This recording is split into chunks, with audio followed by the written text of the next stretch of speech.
Welcome back. Tomorrow is National Book Lovers Day, and of course, like a good book, we've got you covered here at California Live. Our Amber Pfister found a hidden gem in Newport Beach, an independent bookstore where the page and ocean meet. Hey, Amber.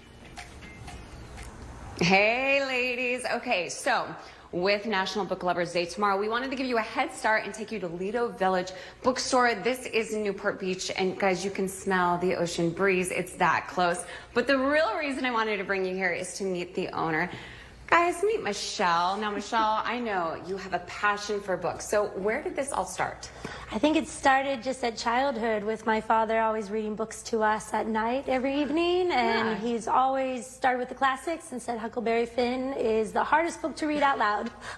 And then you did, and then you've been consuming books ever forever. since, yes. Well, I love this, and I know that you purchased this bookstore just a couple of years ago. Yes. And this is a temporary start, right? Like Correct. You guys actually have another building that you guys are moving into soon. Correct. We're just moving in next door by the 1st of September. Ooh, a few Yes, weeks. I love it. Well, congrats on all the success so far. I love that you have truly a passion for books. I've been asking about which books I should read, and she knows about every single one. So speaking of, for those of you who need a good book, we have you covered for all ages. So starting with, if you're at the beach, what's a good beach read? Well, today we have Every Summer After. It's selling off the shelves. We can't keep it in stock. It's a fun sort of romance that occurred many years ago. Something happens, and then a super tragedy happens. They come back, meet 8 years later, and rekindle everything and work it out. But it's a really fun summer read. I like the sound of that. Okay. Yeah. Now, for some people who love just a good fiction, which one do you recommend? Well, I have this new one that just came out, The Force of Such Beauty. Okay. And it is going to be one of those where, like, everyone wants to be a princess, so she meets a real prince, and then the next thing you know, she's captured and can't leave. And we all love a good royal affair. Yeah, so it's a this little is bit perfect. psychological thriller on this one. Okay, so, good. Yeah. All right, I like this. And if you guys can take a look, like, how cute is this bookstore? They really, truly have everything covered here. Now, I know for those of you who have teens at home, you're like, I want my teenagers to read more. You said this book is going to do it. Yes, A Heavy Dose of Allison Tandy, brand new, just hit the shelves about a week ago. Okay. The narrator is a male perspective, first breakup, and how he takes it. But he and his ex get in a tragedy, and then they sort of meet in this ether medicine world. Okay, well, there you have it. All right, so for those of you who have teens who don't want to pick a book, this might be it.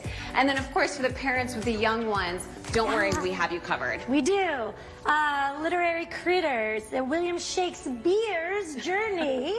So he has a moment of like uncreativeness. He doesn't have his imagination, seems to have gone. So he decides to go take a walkabout and meet his other literary friends. Like he meets Mole Dahl, he meets Crane Austin, and they try to give him inspiration until his own inspiration comes back to him. Well, there you have it for the young ones. And then last but not least, I mean, we all love a good true crime. We've been doing the Netflix thing, but instead of doing the Netflix thing, why don't you read a great series book? Okay, I know that you mentioned this is one of your favorites. Yes, Patrick Radden Keefe, he's a journalist from The New Yorker, and so they've compiled all his last 15, 20 years of stories and put it all in one book. So each chapter is going to be its own story, and it has to deal with grifters, crime all over the world. I love. Okay, so there you have it. So here's the thing with National Book Lovers Day tomorrow. Come in. As you can see, Michelle has such a passion. Like, I love a bookstore owner. It's independent, guys, and she will seriously steer you in the right way for whatever you are in the mood for. So, ladies, I mean, is there a book that you thought? Are you true crime, or you want more of like the fiction royal affair? What are you thinking? Well, I'll take the Literary Critters for my boys, because I'm constantly reading to them. So Like the steamy romance, you know, that's like a good beach read, you know? Yes. A nice cocktail. Okay, I'll bring them both. I'll bring them both. Thanks, Amber.